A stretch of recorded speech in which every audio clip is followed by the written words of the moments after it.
Hi mayam, good morning. Aside ay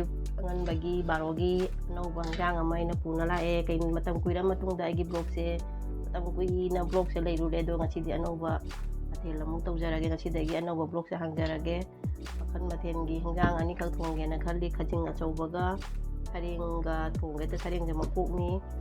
khajing achwba sina sweet corn saga dagi di coconut powder se ga butter ga tomato ga onion ga tawra ga padan thongani ba se mayam na matang yang jarake sweet corn se putpagi yang udah hafzare sekarang hapani Ya. itu udah sweet corn se hapani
Asagi hinggang thongba mayam do ji loijare